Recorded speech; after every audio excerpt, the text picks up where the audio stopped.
हमारे YouTube channel में आप सभी का स्वागत है। जो भी हमको इस वीडियो में देख रहे हैं उन सभी को हमारी तरफ से जय श्री कृष्णा। और अब हम श्रीमद् भगवद गीता का 15वां अध्याय पढ़ेंगे महात्म सहित। तो आप सभी ध्यान से सुनिए और हमसे जुड़े रहिए।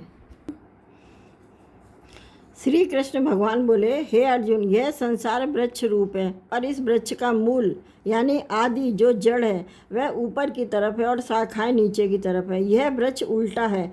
जब मनुष्य माता के गर्भ में होता है तब सिर तले यानी नीचे की ओर होता है। यह सिर इस मनुष्य रूपी वृक्ष की जड़ है।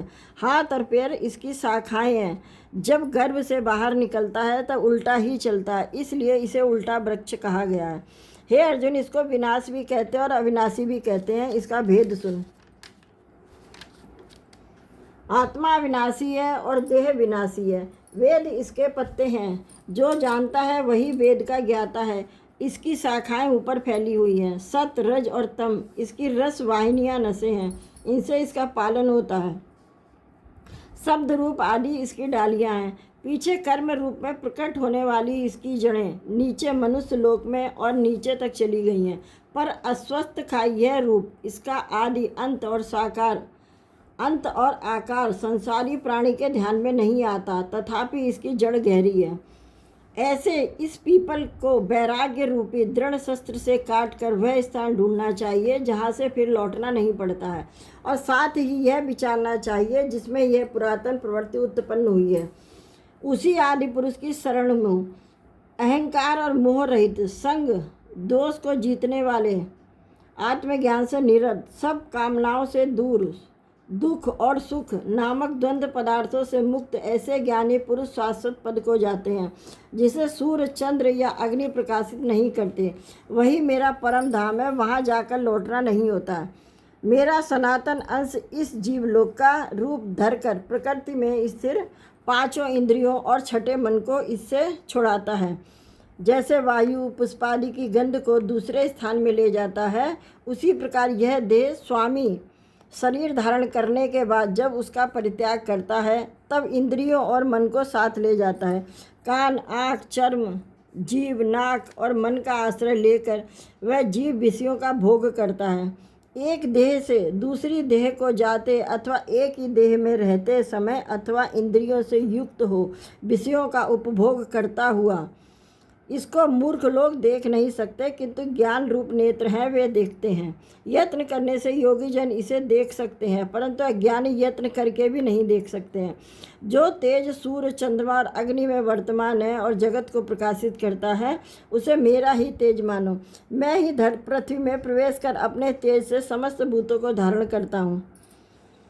इनमें रस रूप चंद्रमा बनकर मैं ही सब औषधियों का पोषण करता हूँ। मैं जठराग्नि होकर प्राणियों की देह में समाया हुआ हूँ तथा प्राण व अपान वायु से संयुक्त होकर चारों प्रकार भज्य, भोज्य, चोष्य, लेह से भोजन किए हुए प्राणियों के अन्न को पचाता हूँ। मैं ही संपूर्ण भूतों के हृदय कमल में निवास करता हूँ। मुझसे ही स्मृति, ज्ञान और उनका नाश होता है। सब वेदों में जानने योग्य मैं ही हूँ। वेदांत का कर्ता और वेदों का ज्ञाता भी मैं ही हूँ। इस संसार में चर और अचर ये दो पुरुष हैं। जितने नाशवान प्राणी हैं वे चर कहलाते हैं और उनमें कूटस्थ अर्थात शैल शिखर की भांति स्थिर चैतन्य को अचर कहते हैं।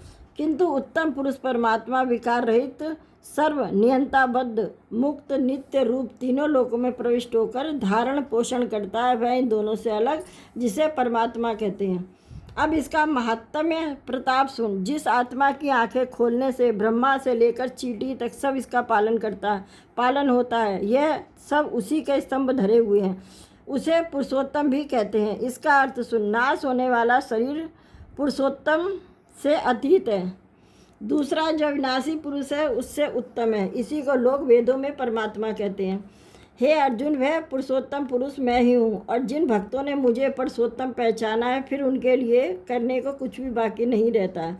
वे सर्वसिद्ध कालों में मेरा ही भजन कर रहे हैं। हे निष्पाप अर्जुन, इस प्रकार शास्त्र वेद सब मुझको ही पहचाने समझे और मेरे चरणों में दृढ़ निश्चय करें, तो वह निश्चय ही कृतार्थ होगा और मेरे परम पद को प्राप्त होगा।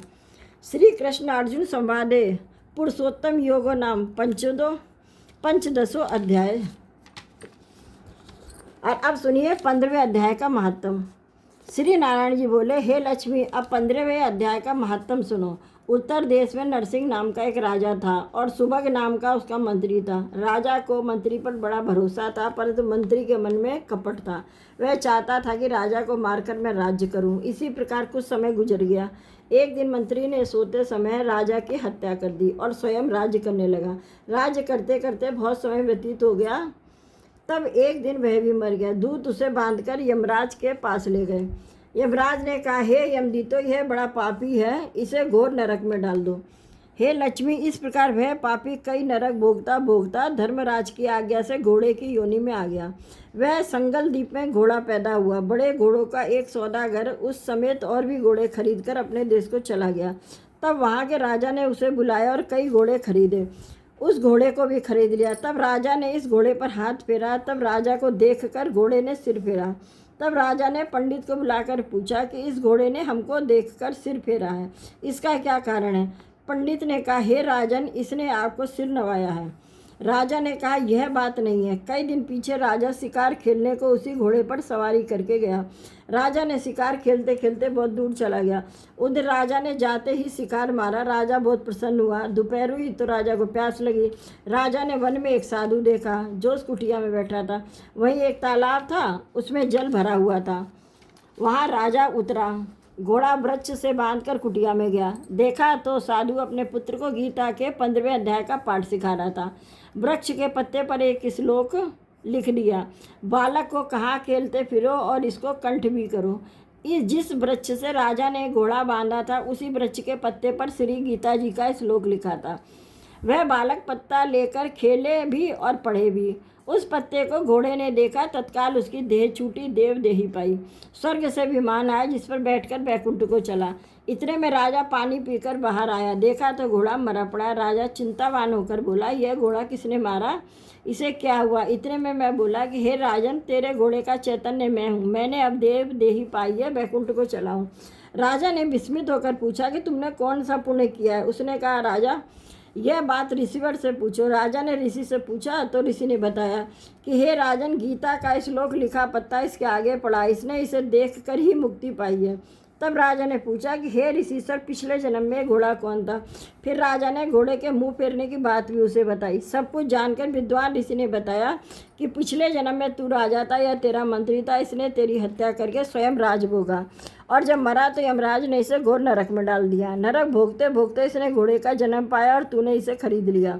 सिर फेर कर इसने कहा था कि हे राजा, तू मुझे नहीं पहचानता, अगर मैं तुझे पहचानता। यह कहकर ऋषि चुप हो गए। राजा ने विस्मित होकर दंडवत की। पीछे से और सेना के लोग आग मिले। राजा अपने घर आया, अपने पुत्र को राज्य देकर आप वन को गया, तप करने लगा तथा श्री गीता जी के 15वें अध्याय का पाठ नित्य किया करता था, जिसके प्रसाद से राजा भी परम गति का अधिकारी हुआ। श्री नारायण जी बोले, हे लक्ष्मी, यह 15वें अध्याय का महत्तम जो मैंने कहा और तूने सुना। बोला सच्चिदानंद भगवान की जय।